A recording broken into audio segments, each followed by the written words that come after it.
And then, and was talking about the Undertaker.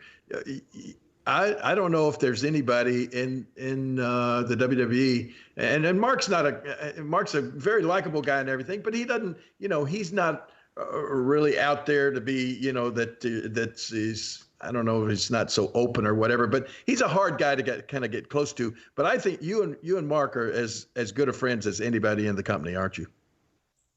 Yeah, he's a great guy. Like I said, I owe so much of my success to him.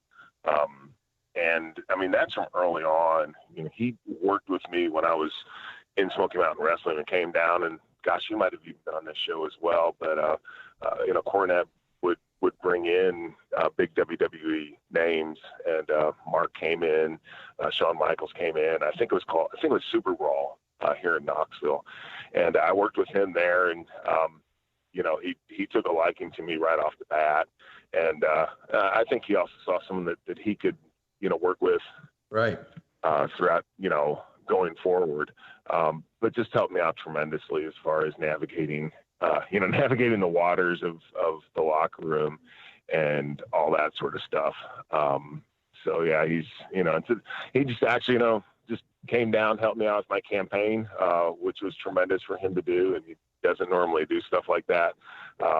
So yeah, he's a great guy. Yeah, really. So one other guy, and you mentioned your campaign. I want to get into that really quickly here. But one other guy too that was very instrumental in not only yours but the Undertaker, Mark's career was Percy Pringle or Paul Bearer. Oh, yeah. What a guy, huh? Yeah, he sure was. The first few years that I was Kane, I traveled with Paul, and he would make all the travel arrangements. I mean, a lot of people probably know this, but WWE takes care of our air travel, but once we get on the ground, we're pretty much on our own. And he would always take care of all my stuff, and that was a huge load off me. I mean, he didn't have to do that. That was just something that he felt that he should do to help me out. And he was another guy that helped me, navigate some of the, just some of the stuff that goes on backstage, some of the politics that you do have to deal with. And we became very good friends.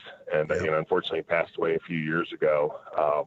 And the thing is, when I went to his funeral, I'll never forget. There was stuff from all over the world. People had sent cards and flowers, and it was really driven home to me the impact that all of us in WWE have on people around the world.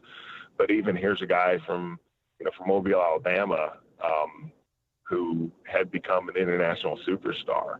And, that was really, it was bittersweet for me, because Paul was one of those guys, he was old school. He was tough on the outside, but he was a sweetheart down deep. He just had to get through that rough exterior to get there. And I know that he would have appreciated, sentiments coming in from just all around the world, friends of his, when he passed away.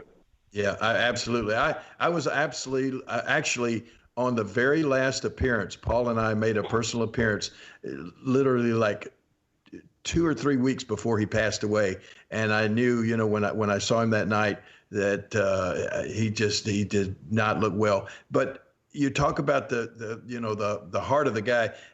I think, and a lot of people don't realize this, but when Paul's wife died, I think that was the beginning. That was the beginning of the end for Paul. He pined and he grieved so much over his wife. He even told me that night something about. He said, "I'm just waiting around till I can be with my wife again."